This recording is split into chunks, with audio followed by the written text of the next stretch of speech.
talking about going retro, we have. I think you're going to really like this, but it's as usual. I think I know what you're going to say. At the end of this week, we have a new issue of Doctor Who magazine released. And this is the front cover. Isn't this a beauty? Yeah, all right. Apart from the logo. That's all right.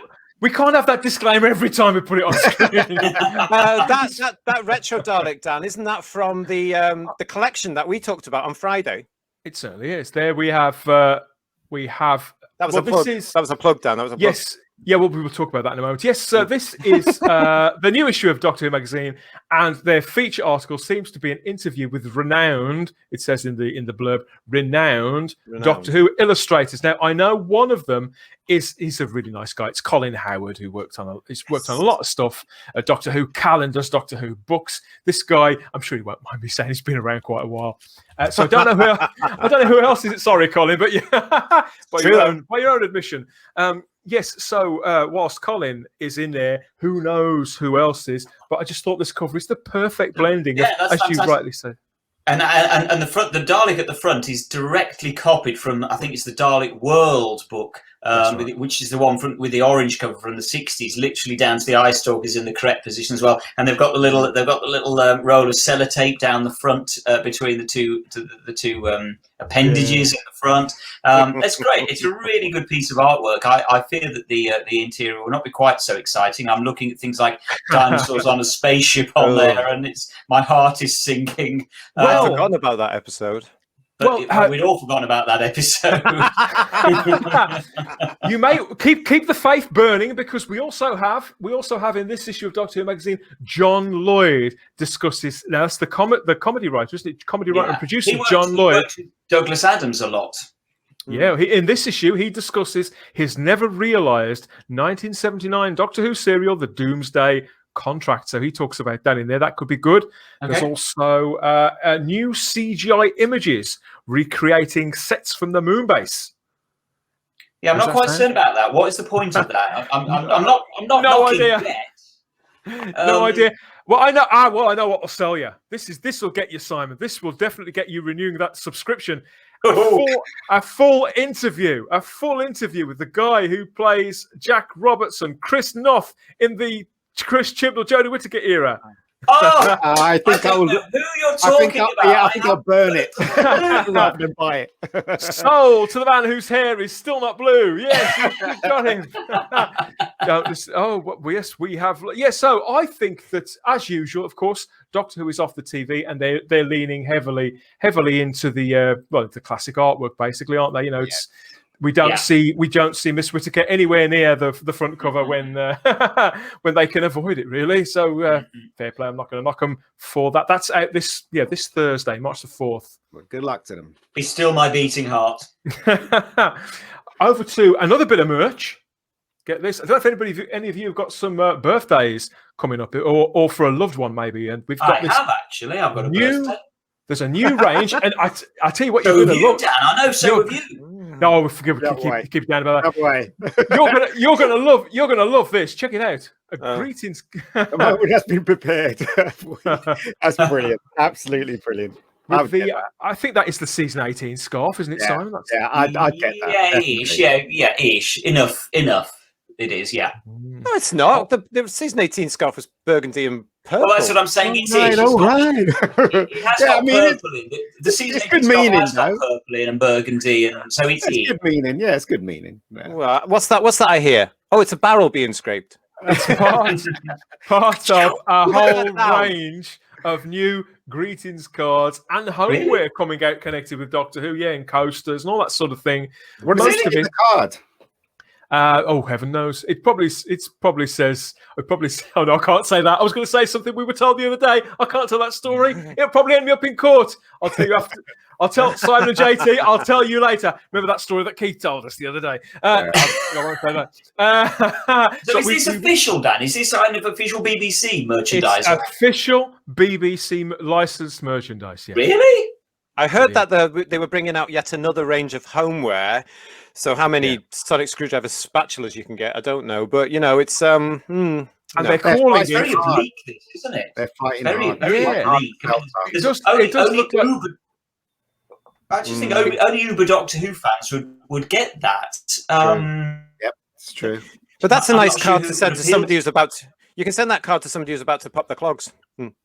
No, so. so it's Yes! someone's birthday. I want to know why it's got autumn leaves on it. Why has it got autumn leaves on it, please? I don't know. get what the connection with the autumn leaves is. There we go.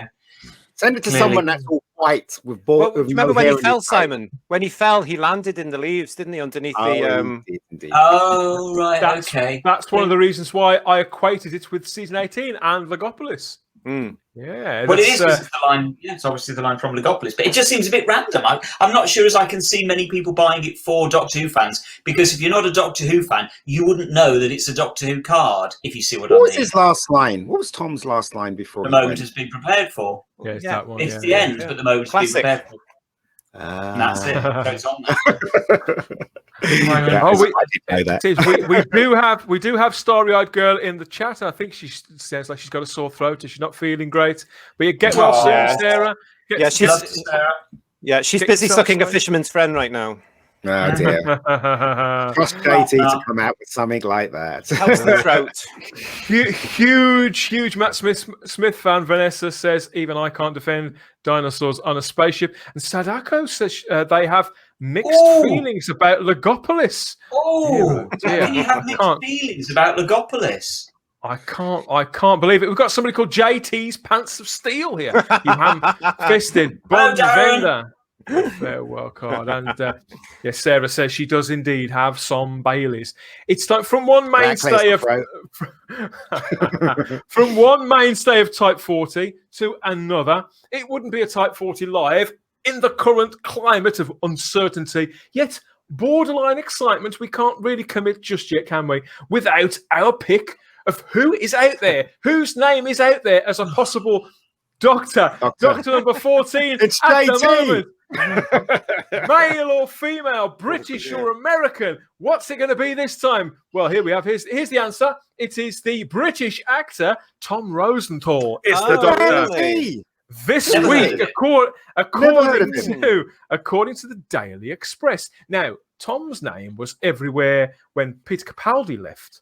And this is an actor. He's the son of Jack Rosenthal, isn't he? Yes. Yeah. He's So a comedy. He's got to be an actor purely on the strength of his talent, obviously. Then. Well, he's really good in Friday Night Dinner. He plays one of the sons in that. He's been in that for a few years, and he was also in. I hate to say this, he was also in Broadchurch, I believe, playing. He's a straight actor as well. He's not I actually. like Broadchurch. He's not actually He's not actually a comedian. He is a proper actor. But yes, it does say here in the Express that his name is coming up again and again and again, and all over Reddit. He looks Doctor-ish. I'll give him that. He looks a lot more Doctor-ish than, say, Jodie Whittaker, to pick somebody completely at random. Yeah. Well, that's in the barrel, isn't it? I mean, it's not hard to be better Doctor-ish rather than Jodie, is it? I would reserve judgment until I've seen him, but I mean, he looks Doctor-ish. I'd buy that as a Doctor, personally. Nah, I'd love to see him audition because he's a very versatile actor, and What else has he been in then, JT? Oh, I saw him. What have I seen him in? I saw him in something which you're testing me now. I saw him in something which was World War I, World War II thing, and I quite like war films. And he was in one of those, and he was very good in that. Bridge over the River Kwai. No, that's going back too far. Guns of Navarone. Really too far. He's quite young. He's in his 30s. 1941, whether it is 1940. He's around. He's in his early to mid 30s, so he's older than he looks. He's been around a little while now. Friday Night Dinner's been running for at least 7 or 8 years. Oh no, it's been running for 10 years, isn't it? It's the 10th anniversary this year. Daniel Lee says he looks like a geography teacher. Yeah, he does look like a geography teacher. Exactly. I'm sold. Sadako. I won't say what Sadako's just said. He's a very theatrical actor. He's done a lot of theatre. Well, we have a quote from Tom. He said He said no, didn't he? He said you've got to be kidding. For those asking if I'm the next Doctor Who, unfortunately, I have to keep that answer under wraps for my friends' Betfair accounts. Yes, exactly. Good for him. That means no. We have Probably Chris Marshall, him the from next Friday Doctor. Night Dinner. He was Dunkirk here, according to Derek Yeah, he Brady. was. Wasn't that? Dunkirk, was he? Could be that Okay. one. It could be that one. Mr. Yeah. Hyde said he has a Dunkirk. kind of Patrick Troughton quality to him. Actually, you know what? Yeah, maybe he does. Actually, maybe he does. And Sarah says he was in Plebs. Oh, and Plebs as well. Yeah, I used to love that, Sarah. That was quite funny. Nope. Never heard of Plebs Yeah, either. This was, I think it was Morpho or something like that, Simon. It was a comedy set in ancient Rome. Got approval there. Sorry, on Darren, are you just being rude now? Are you calling us plebs? Is that what you're trying to say? I like Darren's hat. Yeah. Darren's such a cool bloke, isn't he? He does a good line in hats, does Darren? He does. I like hats. I might start wearing hats again. Speaking of here and now, and we've had the greetings cards. Believe it or not, JT, you're well. Actually, you probably won't like this, but believe it or not, the calendars have started appearing. We have the first Doctor Who calendars for 2022. These are for the American punters, market. Yeah, the American punters only. We've got the two American ones there, and we have now the one on the right. I'm not so keen on. They are. I tell you what, they're nicer designed than the ones that have been going around the last 2 years. They're not such generic pictures, and I don't know who the artist is. I think it could be Mike Collins on the one on the left with all the Doctors on, which I do generally approve of. I'm just not so keen on the person stood right at the front. But yeah, at least it looks a little bit different to what we've been used to in the last few years. There, take it away, please. Yeah, enough already. Yeah. So Americans out there watching, you can get that to whack it in your kitchen. How about that? Well, yeah. Oh, well, there's pretty pictures. If you know where to look. Sorry, what? Don't worry, Dan. You didn't miss anything. No. We do have some nicer sights here. And of course, the sun has started to come out. And also, Blu-rays are starting to come out very, very soon on March the 8th, isn't it, Simon? Which means that people who've pre-ordered may get them for this weekend. I think these guys may have pre-ordered them. What do you think? They look very happy, anticipating it. That's Chris Chapman, former Type 40 guest, of course. Chris Chapman, they're on location with Katie Manning and John Levine, filming special features for the Season 8 Blu-ray box set. Finally, about to be with us in the next few days. It should be arriving at various homes. It's an exciting time, isn't it, Simon? Oh boy, I'm really looking forward to this coming out. Season 8 is just a great, great series. There's some cracking stories in there. Favourite story in there for me personally is The Mind of Evil. I just love The Mind of Evil. But they're all good stories. It's interesting. This reminds me, I went to, for the very, very first time, I went to Aldbourne only, I was going to say last year. It wasn't last year. Last year doesn't exist really, does it? I mean, the year before. The last proper year in 2019. It was the very first time in Aldbourne. It was a day just like it is there. I had a wonderful, wonderful time there. But I have to say the people in what's the name of the it's the Blue Boar now, isn't it? Is it the Blue Boar, the pub that was the Cloven Hove? Gosh, they were rude in there. I'm sorry, but I was just really shocked. I go in and I'm all chuffed and excited about Doctor Who and all the rest of it, and I'm buying my pints and I'm sort of saying, I'm here because I saw Doctor Who back when I was a kid. Oh, look at that fantastic photo! Was that when John Pertweed was? Yeah. Really? They're not Doctor Who fans, are they? You've got a Cloven Hoof sign framed on your wall. It's wonderful. Where did you get that from? Don't know. Anyway, thanks, goodbye. They were so rude. They were so rude in there. No, what a shame. But, well, they just don't like you, mate, because you didn't have blue hair. If you had blue hair, then they would have liked you if you had blue hair. That's what do you think that's all I'm saying. Do you think they've become a begrudged tourist attraction there? I don't know what it is. You would honestly think that they would be thriving on the fact that they've got people going there who wouldn't normally have gone purely because of the Doctor Who connection. But they apparently didn't really get that excited about it. So what can you say? Sure, wasn't Maybe the it's just people a bad in the American Wealth in London pub? Sure, it wasn't that was what it was like. Ian, that was exactly what it was like. Okay. It was. Gary Akers is in the chat. He said, "Mind of Evil is a fantastic story, best one of the season, according to him, by the writer of of Inferno." Yeah, this is the whole pack, isn't it? I'm gunning for that one. gunning for that Blu-ray right there. And he doesn't often say that, do you? You haven't bought any of the previous ones, have you? No, I haven't, but I'm definitely going to buy this one. You haven't bought any of the previous ones? No. I've got them on DVD. I should really update them to Blu-rays, but you should. But I love John Pertweed, and I'm going to definitely get that one. I don't care how much it costs. I'm going to get it. Have you not pre-ordered it already, Ian? Nope. I've been so busy, pal. I've been working for a living. Oh, you're going to pay it's crazy. Last I saw it was going for about 500 quid. I don't care. I'm getting it. Let me just say, after the show, go straight to amazon.co.uk and have a look, because I heard yesterday that they had copies in. But that was yesterday. Really? Yeah, that was yesterday. Yeah. Well, I think a lot of people have had problems because of what's happened with the changes to exporting. And maybe a lot of things from amazon.co.uk haven't been able to leave the country for one reason or another, so therefore they put them back on. But yesterday I saw on one of the fan base spaces they're there. It's not on Amazon, I'm afraid. No, is it gone? Not now. Well, I brought this one gets round on eBay. I bought this on eBay, and it was slightly cheaper. So. Did you get that cheaper than because I think that's going for quite a lot now again on eBay? Yeah, it's cheap. No, it's cheap. It was cheaper than on Amazon. Brilliant. So it was.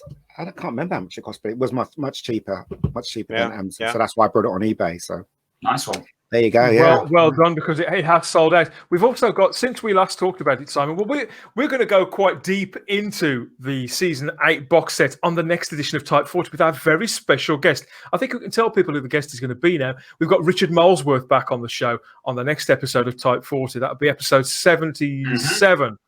And of course, Richard is closely involved. He's one of the dedicated team who puts these Blu-ray sets together.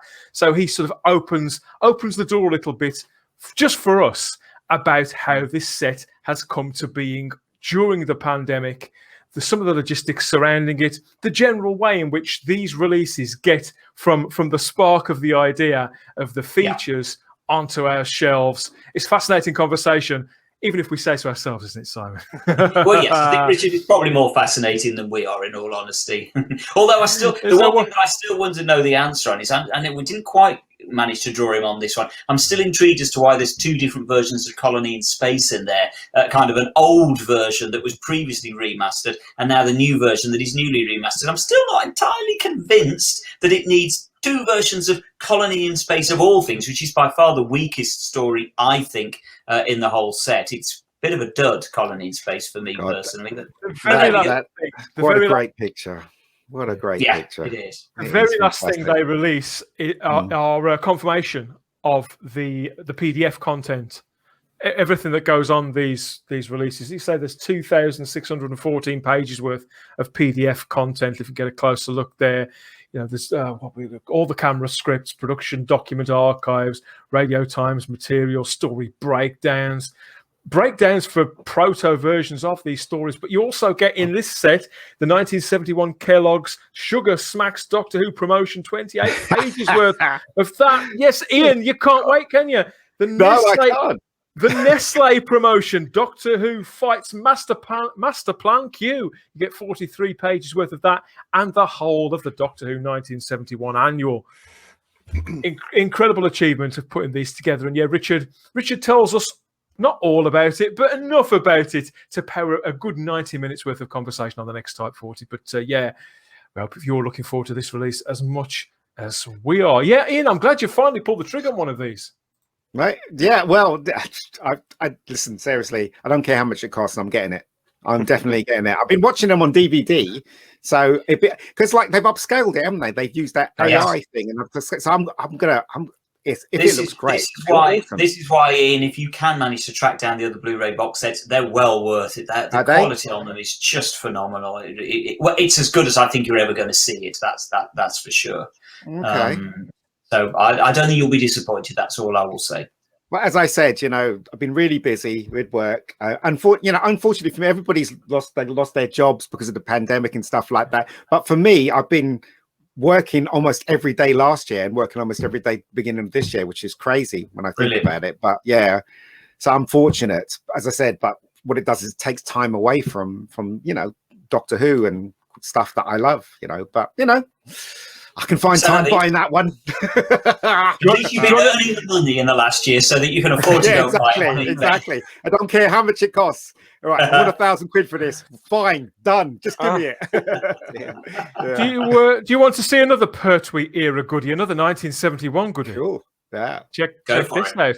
This is brand new from Harps, who put out the little miniature figures there. There's an Axon monster. That's the latest of their larger limited edition. They're limited to 200. These things. They're all hand painted. So this is the latest one. This is obviously a Axon monster, and designed, sculpted, and made in Shropshire by Robert Harrop Designs. Hand sculpted by a guy called Mike Rogers. And they're individually hand numbered. And there's a unique number on the base. It comes with a presentation box and certificate of authenticity.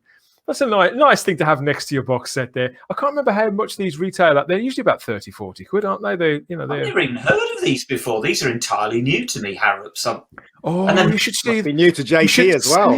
You should see the one they did of the Tractator, the Gravis from the Frontios. Absolutely beautiful. The hand painted stuff. Yeah, it's good. So how can we get hold of these? Are there any of them still available, or do they just sort of sell out? Well, they only went on sale yesterday, so the promotion started yesterday. So you should still be able to get them if you want them. You can get them through their website. I want to go look for these now. Does it say on that? Does it say on the thing there? There's a website you can go through and get them if you want them. Yeah, I'll drop you the link later on. In fact, I'll put the link in the description for anybody who could be in the market for one of these. But there's a whole range of them. And I mean, some of them, I'll be honest, some of them, like a lot of hand-painted stuff, some of it looks better than others. But I think with the monsters, JT, they look a bit more sort of painstaking, don't they? And they haven't got the worry of a likeness. And they laser scan different things, don't they? They sculpt, they do them by computer, and they scan what they can. Yeah, they do. They're not my thing. I don't like them. I mean, I bought the fine art castings in the 80s. That'll do me. I remember those. But that was. So these aren't for me. But as usual, they're hit and miss. But again, it's another thing about, it's like that thing you get with the magazine, which I don't buy. And those little models you get with the magazine. How many of those have people now got? Which started a few years back. And it just goes older and older and older and older. Do you know? Nikki's saying the older ones are now sold out. So Hot Toys should get into the Doctor Who thing. They should do one with every Hot Toys. They should do one with every Doctor, shouldn't they? Well, the license for toys is with character. Yeah, I know, but the thing is that Hot Toys does Iron Man and they do the Marvel people. So I'm pretty sure they can make a deal to do the Doctors, like John Pertweed, Big Chief has that license. Yeah, and they're of comparative size, and they've got hand stitched clothing on and things like that. And they put out a John Pertwee quite recently and a Roger Delgado's master. With the likeness of that was astonishing. Yes. How big are they? How big? I can't remember. I know. I saw recently that they put some photos out recently of the canine figure that's supposed to be coming out soon, and it looks utterly stunning. The canine. It's a very small one because it's in scale with their other stuff. So canine is not big. And the other ones are about that big. I know it's expensive. The canine was a couple of £100 or something like that, but it looks. I remember seeing them at a trade gig that we were at, and we'll get that off. But we were absolutely. They look good when they're all together, but they are quite big. This is their latest one. This was announced last week, Captain Jack, and yes, it's 1/6 scale. 239. It looks like Captain Scarlet. Doesn't it? I said that. Yeah. It looks like Captain Scarlet. Wow. Yeah. Well, have they got one? Have they got a picture of Pertweed or even Tom Baker? I could probably find it. I'll find it out for you later on and send it to you. But we certainly talked about the Pertwee one, haven't we, Simon? Yeah. I'm just looking. Funny enough, while we're chatting, I've found Robert Harrop here online. The Axon is already sold out. Wow, that was quick. Yeah, it's already gone. I know there's SV7 still available, rather taken by SV7. Cool. But the only one that's available, everything else is sold out. But it's cool, but it's not. He doesn't really look like him. Let's face it. He looks like Captain Scarlet. Yeah, I'm not that impressed with this. Most of them are. I mean, you can see the David Tennant there. A lot of them are a lot nicer or better likenesses, I should say. In my Again, view. they're all hit or miss. Really, it depends what you're looking for from them. I mean, that one is like a caricature. My personal feeling on all this kind of stuff is that the non-humanoids always work much better than the humanoids. I a figure of a Dalek, of a K9, of a Cyberman. Yeah, I get that. A figure of a human that with kind of hand-stitched clothing, however good it is, the stitches are all the wrong size. The weave of the clothes are the wrong size. It just doesn't quite work for me in the way that, say, a Dalek is just a cool. Well, they did. I remember Hot Toys did Iron Man, and when you open the mask, the face of Tony Stark looked like Robbie Downey Jr. Do you know what I mean? So it really did look like Robbie Downey Jr. That's what I'm saying. But so I'm a bit disappointed with Captain Jack there. Sarah's right with that. Yes, looks like he does. Starry-eyed girl Sarah Graham. Starry-eyed girl Sarah Graham here in the chat says that he looks like Stephen Gately, the late Stephen Gately from Boyzone, and yeah, you are right. Kip Ellis says looks like Tom Cruise and costs more. Costs more than my first car. Tom Cruise is Stephen Gately's love child, isn't it? Basically, great point. Yeah. I think John Barrowman may disagree with this one from Duncan Shaw though. Looks too young for Jack. He does. It does now, that's for sure. Yeah. I've never seen anybody age as much as dear old Captain Jack's aged in recent years. He doesn't look too bad. He doesn't look too bad. He doesn't look bad. I mean, he does seem to have aged quite a lot. Yeah, and it's uncanny how he's morphing into Joan Rivers.